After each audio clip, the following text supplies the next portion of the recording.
Work load से हो रहे हैं परेशान आप, तो आइए जानें।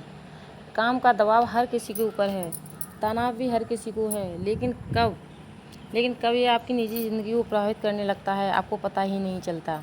एक वक्त था जब ऑफिस का काम ज़्यादा होने के बाद भी वर्कलोड ज़्यादा नहीं होता था। ऐसा इसलिए क्योंकि उस समय ऑफिस वर्क बस ऑफिस तक ही सीमित होता था। मगर कोरोना के बाद से आलम कुछ ऐसा है कि ऑफिस वर्क लोगों की शारीरिक सेहत के साथ साथ मानसिक सेहत पर भी अत्यधिक असर डाल रहा है।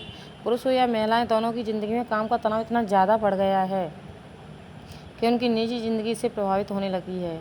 वे ऑफिस वर्क को मैनेज नहीं कर पा रही, जिसकी वजह से उनकी शारीरिक और मानसिक सेहत दोनों खराब हो रही हैं। दफ्तर की 9 घंटे की स्ट्रेसफुल टाइमिंग, बॉस का दबाव, मैनेजमेंट की मुश्किल समय सीमा, ग्राहक का फीडबैक आदि दिक्कतों की वजह से ऑफिस स्ट्रेस बढ़ता ही जा रहा है। इस वर्क स्ट्रेस की वजह से लोग कई तरह की शारीरिक और मानसिक बीमारियों का शिकार हो रहे हैं, जैसे कि तनाव, अवसाद, ब्लड प्रेशर की समस्या, डायबिटीज, मोटापा, थकान, नींद की कमी और दिल की बीमारियां आदि। दफ्तर में बढ़ते काम का दबाव युवाओं में तनाव की गंभीर समस्या को जन्म दे रहा है। इस तनाव की वजह से सोचने और समझने की क्षमता कम हो रही है, साथ ही कार्य क्षमता और रचनात्मकता भी कम हो रही है। आपको जब भी तनाव होता है तो आप चिड़चिड़ी से हो जाते हैं, किसी से बात करने का मन नहीं करता, घर वालों और दोस्तों से ढंग से बात भी नहीं हो पाती। दफ्तर में लंबे समय तक काम करना, रात की शिफ्ट में काम करना, काम का दबाव और हमेशा बढ़ती मांगों के कारण आप तनाव में आ जाते हैं। तनाव का स्तर एक सीमा से ज़्यादा बढ़ जाने पर यह दिमाग और शरीर को नुकसान पहुंचाना शुरू कर देता है, जो ठीक नहीं है। दफ्तर में तनाव बढ़ने के कई कारण हो सकते हैं, जिसका असर निजी ज़िंदगी पर दिखने लगता है। दफ्तर में बढ़ते तनाव के कारण कार्य क्षमता में कमी आ सकती है। पर्याप्त आराम न मिलने के कारण चीज़ों को लंबे समय तक याद रखने की क्षमता में गिरावट आती है और काम तथा व्यक्तिगत जीवन में संतुलन नहीं हो पाता। इस वजह से परिवार के लिए समय न निकाल पाने के कारण आप मानसिक और शारीरिक दोनों तरफ से परेशान होने लगते हैं। आपको कामकाजी जीवन और निजी जीवन में संतुलन बनाना काफ़ी मुश्किल हो जाता है, जिस कारण रिश्तों में तनाव पनपने लगता है। शोध के अनुसार बेंगलुरु की एक हेल्थ केयर कंपनी ने कर्मचारियों के भावनात्मक स्वास्थ्य स्थिति विषय पर अपने ताज़ा सर्वे में पाया कि 21 से 30 साल के बीच के कर्मचारी सबसे ज़्यादा तनावग्रस्त रहते हैं।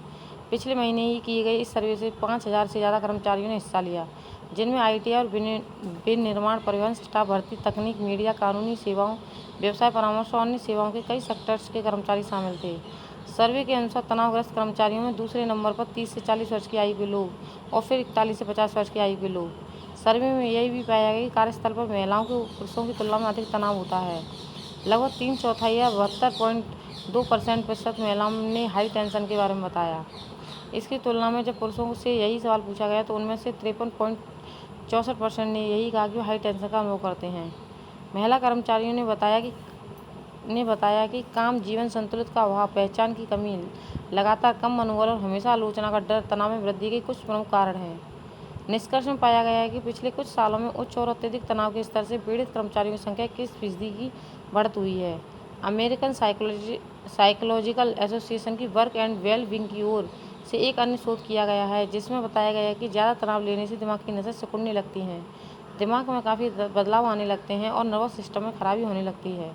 दफ्तर में अगर आपके साथ गलत व्यवहार होता है या किसी भी तरह का शोषण होता है तो इसका सीधा असर आपके दिमाग पर पड़ता है।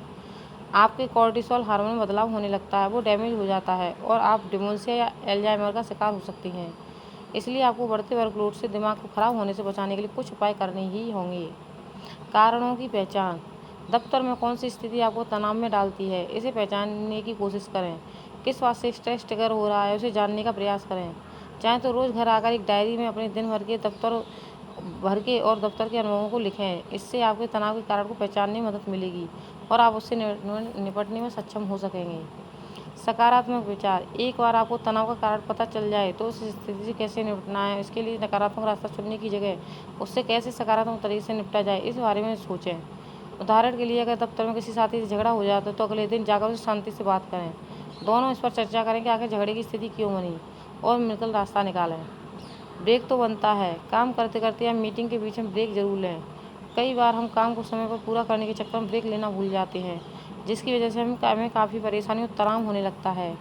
इसलिए ज़रूरी है कि खुद को ब्रेक देना। इससे मन और तन दोनों शांत रहते हैं। आप चाहें तो इस बीच एक कॉफ़ी पी सकते हैं या किसी सहकर्मी से बात कर सकते हैं। इससे दिमाग को थोड़ी देर के लिए शांति मिलती है। पर्सनल और प्रोफेशनल। निजी और कामकाजी जीवन में संतुलन बनाना सीखें। दोनों के बीच में एक अंतर रखें, दोनों को समय दें, दोनों की प्राथमिकता तय करें। साथ ही रोज़ाना मेडिटेशन ज़रूर करें। ध्यान करने से आपका दिमाग और मन शांत रहते हैं। आप सही ढंग से निर्णय ले पाते हैं। सही समय पर काम पूरा हो पाता है, जिससे कामकाजी जीवन आपके निजी जीवन को प्रभावित नहीं करता। आहार में पौष्टिक खाद्य पदार्थ। काम में तनाव को हैंडल करने के लिए पौष्टिक आहार लेना बहुत ज़रूरी है, जैसा कि ओमेगा 3 फैटी एसिड, विटामिन और मिनरल्स। इसके साथ ही रोज़ाना व्यायाम करने से तनाव कम होता है। निर्णय लेने में होती है कठिनाई। कार्यस्थल पर तनाव का लंबे समय तक संपर्क शरीर में कोर्टिसोल, एड्रेनालाइन जैसे तनाव हार्मोनों के स्राव को बढ़ा सकते हैं, जो समय के साथ मस्तिष्क के रसायन और मूड नियमन का नकारात्मक रूप से प्रभावित करता है। इससे सेरोटोनिन और डोपामाइन जैसे न्यूरोट्रांसमीटर का अंशोधन हो सकता है, जो चिंता और अवसाद जैसे मूड विकारों का कारण बनते हैं। इसके अलावा लंबे समय तक तनाव से होने वाली संज्ञानात्मक हानि, जैसे कि स्मृति और निर्णय लेने में कठिनाई तथा मानसिक स्वास्थ्य समस्या बढ़ सकती हैं। व्यायाम में मन न लगना भावनात्मक थकावट को चिंतित करता है। लंबे समय तक काम संबंधी तनाव का एक अन्य परिणाम होता है, जो चिंता, अवसाद और कार्य क्षमता में कमी का कारण बन सकता है। ऐसी स्थिति में आपको खुद को काबू करने पर ध्यान देना चाहिए और तनाव को कम करने का प्रयास करना चाहिए, वरना आपको शारीरिक से लेकर मानसिक परेशानियों तक का सामना करना पड़ सकता है। इसलिए सबसे पहले अपने बारे में सोचें, अपने परिवार के बारे में सोचें और अपने स्वास्थ्य के बारे में सोचें, क्योंकि अगर हमारा परिवार सही है, हम सही हैं और हमारा स्वास्थ्य सही है, तो हम खुश रहेंगे और अच्छे रहेंगे, लंबे समय तक जिएंगे।